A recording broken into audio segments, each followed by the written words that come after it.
안녕하세요. 초의 불꽃입니다. 내장지방은 신체의 장기 내부나 장기와 장기 사이의 공간에 과도하게 지방이 축적된 상태를 말합니다. 내장지방이 생기는 이유는 과식, 음주, 신체 활동 부족 등이 원인입니다. 특히 술은 내장지방 축적의 주범입니다. 내장지방이 피하지방과 다르게 위험한 이유는 지방이 머물러 있지 않고 혈액 속으로 지방산 형태로 잘 빠져나오기 때문입니다. 혈액으로 흘러나온 지방이 혈류를 타고 돌아다니며 혈관, 간, 심장 등에 쌓여 각종 문제를 일으킵니다. 또한 내장지방은 지방세포 사이의 염증세포가 잘 끼어들어가 염증 물질을 분비하게 합니다. 그래서 체내 염증이 많아지게 됩니다. 염증은 관절염을 비롯해 심장병, 당뇨병, 심지어는 암과도 연관이 있으며 염증 요인이 많은 사람일수록 노년이 되었을 때 인지 능력이 떨어지는 속도가 가팔랐다는 연구 결과가 있습니다. 그렇다면 어떻게 내장지방을 뺄 수 있을까? 몸이 방금 섭취한 포도당만 에너지로 쓰게 할 것이 아니라 쌓여있는 지방을 에너지원으로 쓰도록 해야 합니다. 한마디로 지방 대사 신호를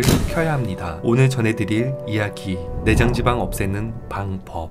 첫 번째는 내장지방 측정법입니다. 내장지방을 명확히 판정할 수 있는 간단한 방법은 줄자로 배꼽 주위 허리 둘레를 재는 것입니다. 이때 살이 들어간 부분이 아닌 가장 많은 부분을 재야 하며 남성은 90cm 이상, 여성은 85cm 이상이면 내장지방이 과다하게 축적되었을 것으로 판단합니다. 두 번째는 12시간 이상 공복 유지하기입니다. 단식을 하면 혈당과 인슐린이 일정 수준 이하로 떨어지면서 지방대사가 합성 모드에서 분해 모드로 바뀝니다.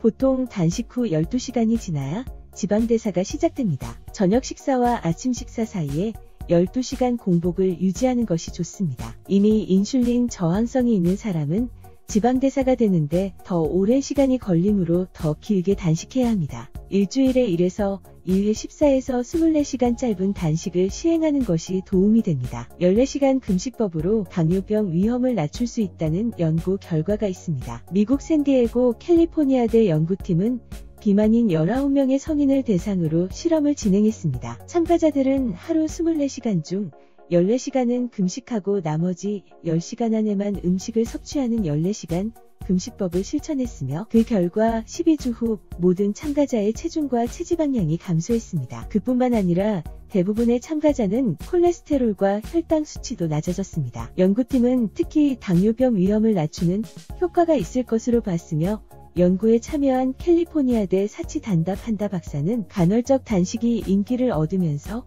정확히 몇 시간을 단식해야 하는지에 대해 많은 논의가 있었으며 이번 연구뿐 아니라 주위 실험을 통해 관찰한 것에 근거하면 14시간을 단식하는 것이 가장 효과적이었다고 밝혔습니다. 세 번째는 정제 탄수화물 끊기입니다. 설탕, 액상과당 같은 정제 탄수화물은 과다 섭취하면 중성지방 수치가 상승하고 내장지방이 축적됩니다. 다이어트 첫 3일간 탄수화물 섭취를 하루 50g 이하로 철저히 제한하면 지방을 에너지원으로 사용하도록 유도할 수 있습니다. 네 번째는 단백질 섭취 늘리기입니다. 탄수화물 섭취가 줄어들면 몸은 우선 근육의 단백질을 당으로 바꿔 사용합니다. 그러다가 근육의 단백질을 계속 쓸 수 없게 되어 어쩔 수 없이 지방을 씁니다. 근육이 빠지면 기초대사량이 줄어들므로 단백질 섭취량을 늘려야 합니다. 한 번에 소화, 흡수할 수 있는 양은 정해져 있으므로 단백질은 아침, 점심, 간식, 저녁 이렇게 4회 나눠서 섭취하는 것이 좋습니다. 닭고기, 생선, 해산물, 콩, 두부, 달걀,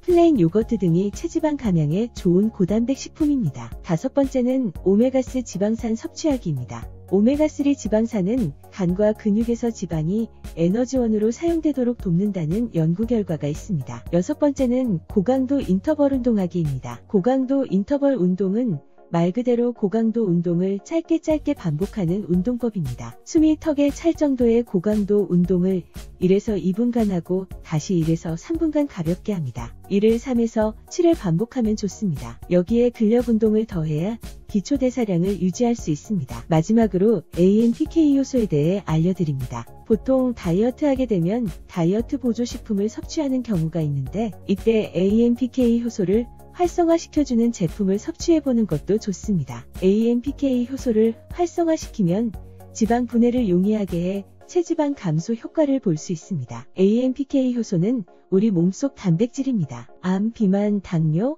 심장 질환 등 우리 몸 대사 질환을 잡는 당과 지방 대사에 중요한 역할을 하는 단백질효소이며 내장 지방이 지방을 에너지원으로 쓸 수 있도록 지방 대사 신호를 켜는 역할을 해줍니다. 최근에 주목받는 성분으로 도레잎이 있습니다. 많은 사람들에게 아직까지 생소한 도레잎은 울릉도, 제주도 등에 자생하는 덩굴식물이며 기관지에 좋은 식물로 알려졌지만 최근 체지방 감소에 효과가 있는 것으로 알려져 다이어트에 많이 활용되고 있습니다. 실제로 도레잎 추출물을 섭취하면 간 조직 세포에 있는 미토콘드리아에서 지방분의 활성이 증가하여 체지방 감소 효과가 나타난다는 연구 결과가 있습니다. 제 채널에서 국내에서 만든 도레잎 성분의 보조제를 소개해 드린 적이 있으니 관련 영상에서도 한번 확인해 보시면 좋을 듯합니다. 건강의 차이가 곧 인생의 차이다. 시청해 주셔서 감사합니다. 행복한 하루 되시길 바랍니다.